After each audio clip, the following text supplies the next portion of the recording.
शेतकरी कर्जमाफी 2026 ची प्रक्रिया सुरू झाली आणि याच्या याद्या आता वर येत आहेत आणि या याद्या आल्यानंतर शेतकऱ्यांची ई-केवायसी करण्याची प्रक्रिया आणि ई-केवायसी प्रक्रिया पूर्ण झाल्याबरोबर जी काही त्याची कर्जमाफीची रक्कम असेल ती थेट बँक खात्यामध्ये जमा होण्याच्या प्रक्रिया आता सुरू झाल्या आहेत। आपण पाहिलं की या संदर्भात कालच एक महत्त्वाचा जी-आर आला होता, ज्या जी-आरनुसार पहिल्या यादीतील शेतकऱ्यांना थेट निधीचे वितरण देखील कालच करण्यात आले आणि आता ई-केवायसी प्रक्रिया सुरू होऊन शेतकरी त्यांची ई-केवायसी अथवा आधार प्रमाणीकरण केल्याबरोबर त्यांना या कर्जमाफीचा लाभ मिळणार आहे।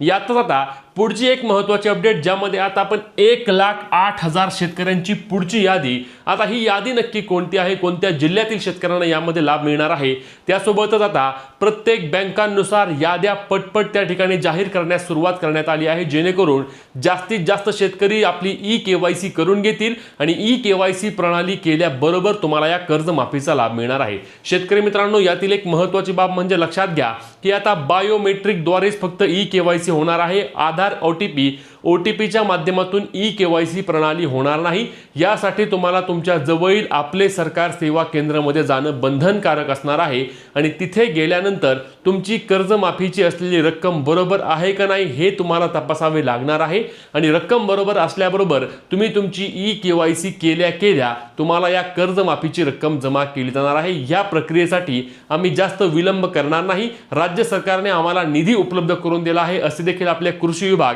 आणि सहकार विभागाच्या वतीने स्पष्टपणे बोलले गेले आहे आणि त्यामुळे 30 जुलैच्या आधी या कर्जमाफी अंतर्गत मोठ्या घडामोडी घडणार आहेत। आता ही तालुकानिहाय यादी आपण आपल्या आजच्या व्हिडिओमध्ये पाहणार आहोत। त्यासोबतच इतरही सर्व जिल्हे असतील, तालुके असतील, गावांप्रमाणे जसे जसे कर्जमाफीचे नवनवीन अपडेट येतील ते सर्व अपडेट तुम्हाला आपल्या चॅनलवर आणि पेजवर सर्वात आधी आणि योग्य पद्धतीने पाहायला मिळणार आहेत। त्यामुळे आपल्या पेजला आताच फॉलो आणि चॅनलला सबस्क्राईब करून ही व्हिडिओ जास्तीत जास्त शेतकरी मित्रांना शेअर करायला विसरू नका। आता ही 1,08,000 शेतकऱ्यांच्या यादीचा नक्की विषय काय आहे ते आपण पाहूया। तर लक्षात घ्या, यामध्ये पुणे जिल्ह्यातील 1,08,041 थकीत कर्जांचा तपशील पोर्टलवर अपलोड करण्यात आला आहे।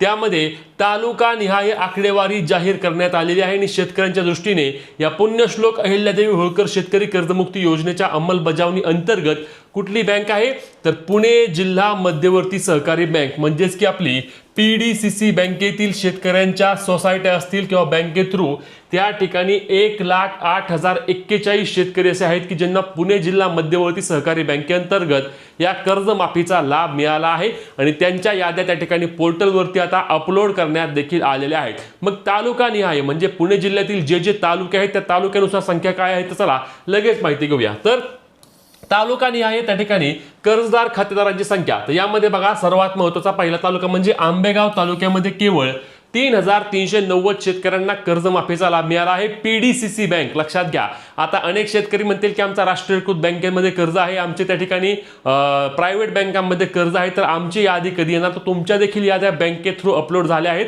आता आपण सर्वात आधी या PDCC बँकेची माहिती घेतोय। इतरही तुमची जी काही बँक असेल ते तुम्ही कमेंटमध्ये सांगू शकता, तुमच्या जिल्ह्याचे नाव देखील कमेंटमध्ये नक्की कळवा। आता आंबेगाव तालुक्यातील 3,390, बारामती तालुक्यातील 13,728 शेतकरी कर्जमाफीसाठी पात्र, भोर तालुक्यामधील 7,242 शेतकरी, दौंड तालुक्यातील 19,562 सर्वाधिक PDCC बँकेमध्ये दौंड तालुक्यातील शेतकऱ्यांना लाभ मिळाला आहे। त्यानंतर हवेली तालुक्यामध्ये 4,168, इंदापूर तालुक्यामधील 18,818 2 नंबरला इंदापूर तालुका, त्यानंतर जुन्नर मधील 7,778, खेड तालुक्यातील 7,853, मावळ तालुक्यातील 5,172, मुळशी तालुक्यातील 2,387, पुरंदर तालुक्यामधील 7,903, शिरूर तालुक्यातील 8,452 आणि वेल्हा तालुक्यातील 1,888 थकीत कर्जदार खातेदार आहेत। आता ही यादी काय आहे नक्की लक्षात घ्या। या यादीमध्ये जे शेतकरी आहेत किंवा जी ही 1,08,000ची यादी आहे फक्त PDCC बँकेची आहे।